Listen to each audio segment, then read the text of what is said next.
ഗുരുവായൂരിൽ മുഖ്യമന്ത്രിയും മന്ത്രിപ്പടയും ഒഴുകിയെത്തി കോൺഗ്രസ് നേതാക്കളുടെ എല്ലാം അകമ്പടിയോടെ പി അനിൽകുമാറിന്റെ മകളുടെ വിവാഹം നടന്നപ്പോ ഒരാൾ അവിടെ കണ്ടു. ആരാണത്?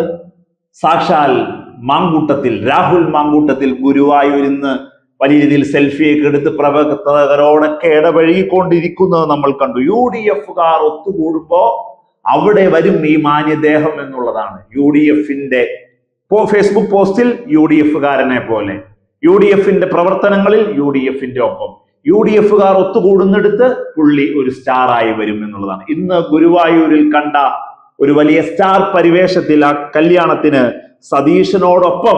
സതീശനോടൊപ്പം രാഹുൽ മാങ്കൂട്ടത്തിലും പങ്കെടുത്തത് വലിയ രീതിയിൽ സോഷ്യൽ മീഡിയയിൽ, മുഖ്യധാരാ മാധ്യമങ്ങളിലൊക്കെ പ്രചരിച്ചുകൊണ്ടിരിക്കുകയാണ്. ഒരൊറ്റ ചോദ്യമേ ഇതിനുള്ളൂ: നിങ്ങൾ എന്തു നിലപാടാണ് ഇതിനകത്ത് എടുക്കുന്നത്? സതീശൻ സർക്കാർ, VD സതീശൻ എന്നും ഒരേപോലെ നിലപാട് രാഹുൽ മാങ്കൂട്ടത്തിൽ വിഷയത്തിൽ എടുത്തു എന്ന് പറയുമ്പോ ആര് വിളിച്ചിട്ടാണ് ആ കല്യാണത്തിന് അദ്ദേഹം? ആർക്കും കല്യാണത്തിന് വിളിക്കാം, വരാം. എത്ര ക്രിമിനലുകൾ, എത്ര സമൂഹത്തിൽ വലിയ രീതിയിലുള്ള പ്രശ്നങ്ങൾ ഉണ്ടാക്കിയവർ ഒക്കെ പങ്കെടുക്കുന്നുണ്ട് കല്യാണങ്ങൾക്ക്. അതൊക്കെ വ്യക്തിപരമായ കാര്യമാണ്. പി അനിൽകുമാർ എന്ന രാഷ്ട്രീയ നേതാവ് രാഹുൽ മാങ്കൂട്ടത്തിനെ വിളിക്കണമോ അതോ അദ്ദേഹം സ്വയം വന്നതാണോ എന്നുള്ളതല്ല രണ്ടാമത്തെ കാര്യം. പക്ഷെ ഒരു കാര്യമാണ് കേരളത്തിന്റെ മനസാക്ഷി എന്നും ഉറപ്പിച്ചു പറയുന്നത്. എന്താണത്? രാഹുൽ മാങ്കൂട്ടത്തിനെ വളരെ ഈസി വാക്ക് ഓവറായി UDF-ലേക്ക്, കോൺഗ്രസിലേക്ക് എടുക്കാനാണ് നിങ്ങൾ ഈ ശ്രമിച്ചു കൊണ്ടുവരുന്നതെങ്കിൽ ഒരു കാരണവശാലും അതിന് ഈ ജനകീയ മനസ്സ് സമ്മതിക്കില്ല എന്നുള്ളതാണ്. KB ഗണേഷ് കുമാറിന്റെ സ്ത്രീ വിരുദ്ധ വിഷയം ഉണ്ടാകുമ്പോൾ അതിന് ഏറ്റവും ഫ്രണ്ടിൽ നിന്ന് കമന്റുകളും മീഡിയയെയും അഡ്രസ് ചെയ്ത ഒരു പിടികിട്ടാപ്പുള്ളിയെ പോലെ സംസ്ഥാനങ്ങൾ തോറും, ജില്ലകൾ തോറും ഒളിച്ചോടി നടന്ന് ഒരു പാലക്കാടിന്റെ ചായക്കടയിൽ വന്ന് ഒന്നും സംഭവിക്കാത്ത പോലെ ചായ കുടിച്ച് മാധ്യമങ്ങൾക്ക് പ്രതികരണം കൊടുക്കാതിരുന്ന എത്ര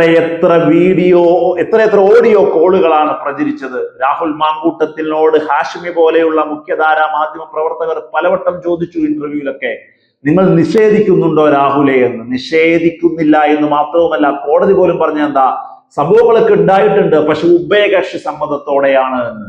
ഒരു രാഷ്ട്രീയക്കാരനല്ല, ഒരു മനുഷ്യന് ചെയ്യാൻ കൊള്ളില്ലാത്ത കാര്യങ്ങൾ ചെയ്ത അതിക്രൂരൻ, അതിവില്ലൻ, എന്തിന് സൈക്കോപാത്തിന്റെ എക്സ്ട്രീം ലെവൽ പീക്കിൽ കയറിപ്പോയ ഒരാൾ, അദ്ദേഹം എല്ലാം മറന്നു വളരെ സിമ്പിളായി കോൺഗ്രസ്സുകാർ, UDF-കാർ അങ്ങ് കൈയടിച്ചത് കൊണ്ട് വീണ്ടും ഈ നാടിന്റെ രാഷ്ട്രീയ പ്രവർത്തനത്തിലേക്ക്, രാഷ്ട്രീയ ചിന്തയിലേക്ക് കടന്നു വരാനാണ് ഉദ്ദേശിക്കുന്നതെങ്കിൽ ഒരു കാരണവശാലും അതിന് സമ്മതിക്കില്ല. വിപ്ലവം ഉണ്ടായാലും രാഹുൽ മാങ്കൂട്ടത്തിന്റെ ഏതൊരു തരത്തിലുള്ള രാഷ്ട്രീയ പ്രവർത്തനവും എതിർക്കും, അതിനൊരു സംശയവും വേണ്ട. രാഹുൽ മാങ്കൂട്ടത്തിൽ ഇങ്ങനെ വന്നിട്ട് എല്ലാം മറന്ന് എല്ലാ കാര്യങ്ങളും കഴിഞ്ഞു കടന്നു പോയ പോലെയാണ് രാഹുലിന്റെ അതിജീവിതമാർ, കണ്ണീരൊഴുക്കിയവർ ഈ നാട്ടിൽ ഇന്നും ചോദ്യചിഹ്നമായുണ്ട്. ഒന്നില്ല രണ്ടല്ല, എത്ര കുട്ടികളാണ് ആ വിഷയത്തിൽ പ്രശ്നത്തിലായി പോയതെന്നും നമുക്കറിയാം.